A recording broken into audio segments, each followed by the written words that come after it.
एक मशहूर कहावत है कि जब एक बड़ा पेड़ गिरता है तो धरती हिलती है। दो विश्व युद्ध देख चुकी दुनिया आज कुछ इसी तरह के भय से फिर से आशंकित है। दुनिया की दो बड़ी महाशक्तियों अमेरिका और रूस में पिछले कुछ दिनों से तनाव लगातार बढ़ रहा है। और तनाव बढ़ने की वजह है यूक्रेन। क्या है यूक्रेन का मुद्दा और आखिरकार क्यों अमेरिका और रूस यानी कि इस पूरी दुनिया की दो बड़ी ताकतें एक दूसरे के आमने सामने खड़ी है। इसी मुद्दे पर बातचीत करेंगे। हमारे साथ संदीप त्रिपाठी जी हैं। आप स्ट्रेटेजिक थिंकर हैं, आपने पीएचडी की हुई है अंडरस्टैंडिंग रशिया पॉलिसी जेएनयू से। सर स्वागत है आपका पंजाब के इसी ग्रुप में।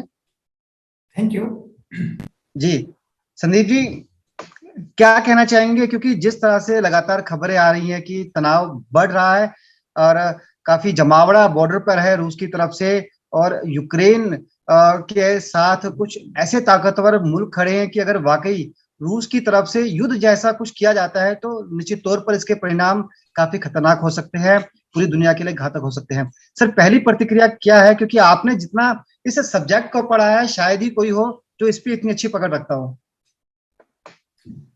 Mukesh ji, thank you. मेरा मानना ये है कि जिस तरह से अभी आपने ये सवाल उठाया कि दो जो ताकतें हैं दुनिया की सुपर पावर है वो आमने सामने खड़ी हैं। इसके पीछे मैं आपको थोड़ा सा यूएस का एक जो बैकग्राउंड वो बताना चाहता हूँ कि जिस तरह से पिछले कुछ दिनों से प्रेसिडेंट बाइडेन की जो अप्रूवल रेटिंग जो गिरी है अमेरिका में, स्पेशली अफगानिस्तान में जिस तरह से वहां की अमेरिकन ट्रूप्स का विड्रॉल हुआ, तो बाइडेन एडमिनिस्ट्रेशन बहुत ही पैनिक सिचुएशन में है अपनी अप्रूवल रेटिंग को सही करने के लिए। सो डोमेस्टिक पॉलिटिक्स का प्रेशर है बाइडेन एडमिनिस्ट्रेशन पर कि किस तरह से हम अपनी पोजीशनिंग को सही करें। और जब आप पोजीशनिंग को सही करने के लिए प्रसन्न होते हो तो अंतरराष्ट्रीय राजनीति में अपनी पोजीशनिंग को लेकर के एक एग्रेसिव स्टैंड लेते हैं। और वही कारण है कि दुनिया जानना चाहती है कि आखिर ये मुद्दा तो यूक्रेन और रूस का है, लेकिन बार बार पहले ये कहना कि 16 फरवरी को रूस अटैक करने वाला है, फिर बाद में ये कहना कि नहीं 16 फरवरी नहीं अब 20 फरवरी को अटैक होने वाला है।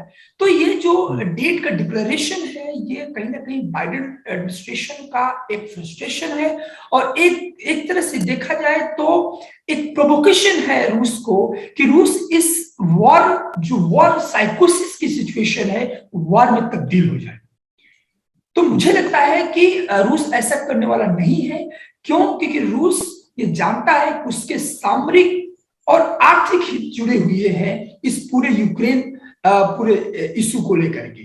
तो मेरा मानना यह है कि जो चर्चाएं हैं कि ये युद्ध हो सकता है, युद्ध होने वाला है, ऐसा कुछ नहीं है। ये अमेरिका का एक लगातार प्रोवोकेशन है। प्रोवोकेशन इस बात को लेकर है कि रूस जो है यूरोप में यूक्रेन में अटैक कर दे और यूक्रेन में अटैक करके जो ईयू के साथ कुछ संबंध है, स्पेशली जो आर्थिक समीकरण है, वो कहीं ना कहीं रास्ते से भटक जाए और ईयू को आप सब ये कहना चाह रहे हैं अमेरिका की तरफ से माहौल बनाया जा रहा है। चूंकि आप जो जिस रेटिंग की बात कर रहे हैं, आपको लगता है कि बाइडेन सरकार की रेटिंग थोड़ी डाउन हो रही है, उस मुद्दे से डाइवर्ट करने के लिए और अंतरराष्ट्रीय प्लेटफॉर्म पर अपनी पहचान बनाने के लिए यूक्रेन को मोहरा बनाया जा रहा है। ऑफ कोर्स आप सही कह रहे हैं कि यूक्रेन को मोहरा बनाया जा रहा है। और उस समय जब रशियन प्रेसिडेंट व्लादिमीर पुतिन ये बार बार कह चुके हैं कि यूक्रेन का नाटो में जाना एक लक्ष्मण रेखा है, एक रेड इंक है। जो यूएस की पॉलिसी है नाटो को लेकर के कि door is open, all door is open for all.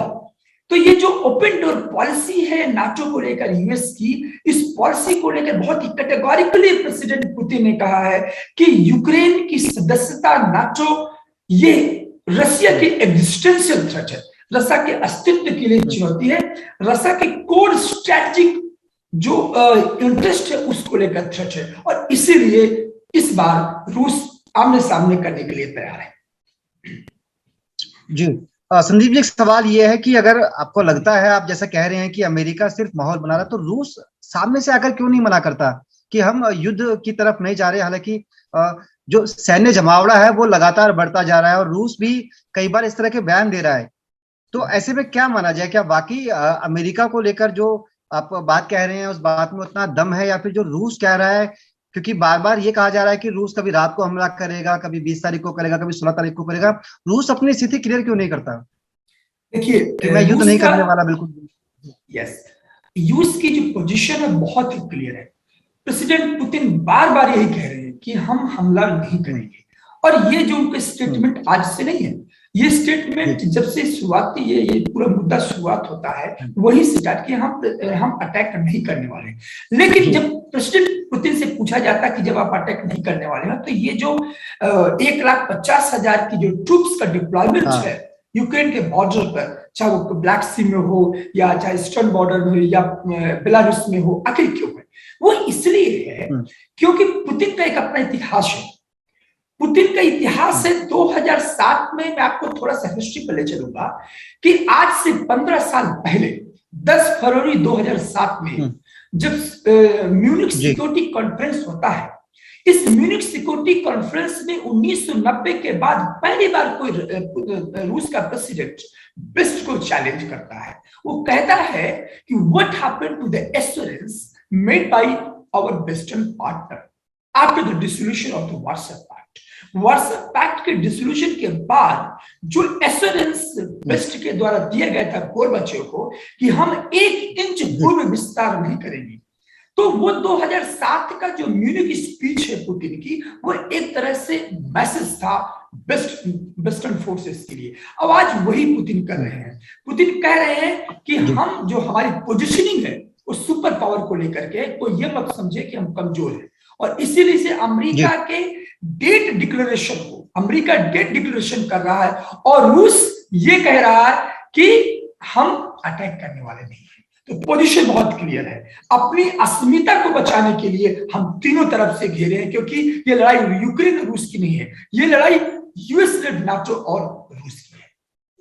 रूस की है, बिल्कुल ठीक है सर आपने। सर एक सवाल ये है कि भले ही युद्ध हो या ना हो, ये तो भविष्य के गर्त में है, लेकिन चीन की भूमिका को लेकर भी सवाल उठ रहे हैं। चीन जिस तरह से बेहद करीब जा रहा है रूस के पास, तो ऐसे में क्या भारत के लिए कुछ चिंता की बात है? क्योंकि चीन कई मोर्चों पे भारत का विरोध करता है, चाहे वो सुपर पावर ग्रुप की बात हो, या फिर पाकिस्तान का मामला हो, या फिर कोविड से लेकर लगातार जिस तरह के संबंध हमारे चीन के साथ रहे हैं।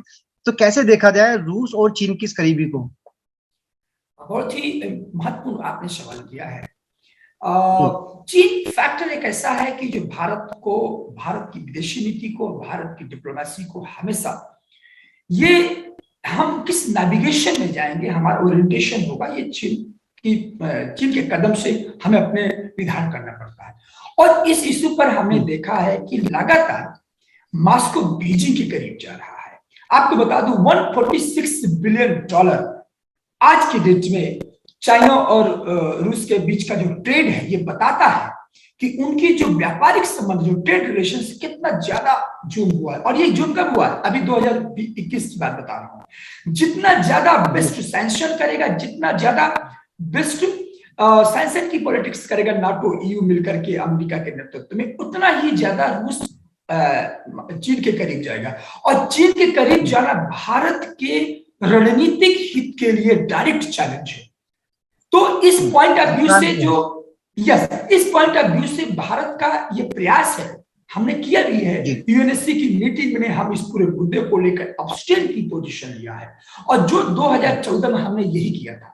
तो हमारा प्रयास ये है कि रूस जो है चीन के कैंप में न जाए, और उसके जो व्यापारिक जो ट्रेड रिलेशन है, उसके जो मिलिट्री रिलेशन है, वो ज्यादा इंक्रीज न करे, और रूस को हम भरोसा दिलाएं कि ये जो पूरा तनाव है वेस्ट और रूस के बीच, हम इसको पीसफुली डिप्लोमेटिकली रिजॉल्व करना चाहते हैं, डिफ्यूज करना चाहते हैं। और मैं आपको बताना चाहता हूं, इस मुद्दे पर बहुत इंपॉर्टेंट है कोट करना मुझे, यूएनएससी में इंडिया के रिप्रेजेंटेटिव ने कहा कि this issue is all about the legitimate security interest. हमारा स्टेट इंटरेस्ट ये है कि जितने भी स्टेक होल्डर हैं उनके लेजिटिमेट सिक्योरिटी इंटरेस्ट है। ये सीधे सीधे मॉस्को की तरफ इशारा करता है कि मॉस्को का अपना एक हित है, और वो हित सिक्योरिटी का है, सामरिक हित है। इसलिए सामरिक विषय पर भारत अमेरिका के साथ खुलकर नहीं खड़ा हो सकता है। तो मेरा मानना यह है कि भारत की यह प्रयास होगा, अभी तक हम सफल रहे इस बात पर लेकर के कि हमने एक बैलेंस बनाया है, लेकिन जो समय आ रहा है वो बैलेंस से आगे जाने का है। ये समय बैलेंसिंग का नहीं है, ये समय बियॉन्ड बैलेंसिंग जाने का है और प्रयास करने का है कि जितना जल्दी से हो सके वेस्ट और रूस के मध्य जो तनाव है उसको डिफ्यूज किया जा सके। जी, और संदीप जी, आज यूक्रेन के जो भारत में राजदूत हैं उनकी तरफ से एक मीडिया हाउस से बातचीत के दौरान कहा गया है कि भारत का जो मौजूदा जो पूरा ढांचा है या इस मसले पर भारत का जो रुख है, हम उसका समर्थन करते हैं, क्योंकि भारत शुरू से मानता है कि द्विपक्षीय जहाँ मामले हो वहाँ उस मामलों में भारत को नहीं पड़ना चाहिए। हमारी विदेश नीति भी यही कहती है, और रूस और यूक्रेन वाले मामले में लगभग यही स्थिति है। इसलिए भारत सरकार की तरफ से भी कोई डायरेक्ट बयानबाजी इस मामले में नहीं की जा रही। सर, उन्होंने ये भी कहा है कि स्थिति इतनी खराब नहीं है जितनी मीडिया के माध्यम से दिखाई जा रही है। आप चूंकि इस पूरे कंट्रीज पर आपकी पीएचडी है, इनके मामलों को आप काफी करीबी से देखते हैं, आपको भी लगता है, चूंकि आपने शुरू में भी कहा कि युद्ध जैसा कुछ होने वाला नहीं है, तो क्या ये माना जाए कि माहौल बनाया जा रहा है अंतर्राष्ट्रीय स्तर पर मीडिया के माध्यम से भी? ऑफ कोर्स, आपने जो कहा एकदम ये बात सही है कि युद्ध होने वाला नहीं है। और ये क्यों नहीं है, मैं इसके पहले भी बताया, फिर से बताने वाला हूं कि यदि युद्ध होता है तो रूस की जो आर्थिक जो ताकत है, जो पेट्रो बेस्ड इकोनॉमी है, रूस की इकोनॉमी पेट्रो बेस्ड इकोनॉमी है। रूस का 40% जो नेचुरल गैस है वो ईयू को एक्सपोर्ट होता है, यूरोपियन कंट्री को एक्सपोर्ट होता है, और उस 40% में 55%, 55% नेचुरल गैस सीधे जर्मनी को जाती है। रूस की महत्वाकांक्षी एक परियोजना है projected Nord stream 2 gas pipeline, जो पूरी तरह से वो तैयार हो चुकी है, उस ऑपरेशनल करना है। तो रूस के जो हित है, आर्थिक हित है, बहुत ही अच्छी तरीके से यूरोप के साथ जुड़े हुए है। रूस ये जानता है कि युद्ध उसके लिए क्या है, पूरी तरह से हानिकारक होगा, पहली बात। और जो लोग ये कहते हैं कि रूस चाइना के करीब चला जाएगा सिक्योरिटी ऑफ सप्लाई मार्केट के लिए, तो चाइना रूस का एक नेचुरल अलायंस कभी नहीं बन सकता, ये रूस बखूबी जानता है इस बात को लेकर के। तो युद्ध की संभावना जो है तो बनी हुई है, और वो संभावना इसलिए बनी हुई है, मैंने आपको बताया कि यूएस चाहता है। मैंने कहा संभावना, शीत युद्ध की एक ये टर्मिनोलॉजी है कि शीत युद्ध में कभी युद्ध नहीं हुए, युद्ध की स्थिति बनी हुई है। तो ये जो 16 तारीख की डेट दे देना, फिर ये कह देना कि नहीं नहीं अभी हम यूक्रेन के बॉर्डर पर रूस के सैनिकों को देखे हैं, फिर विजुअल्स दे देना, ये एक तरह से डायरेक्ट प्रोवोकेशन है दुनिया को दिखाने के लिए कि रूस एग्रेशन मोड में है। पुतिन, अभी आप देखिए ओलाफ शोल्ज के साथ जो ज्वाइंट स्टेटमेंट देते हैं, जर्मनी के चांसलर जो है पहले वाशिंगटन जाते हैं, फिर क्यों जाते हैं, फिर मॉस्को जाते हैं, आखिर क्या कारण है?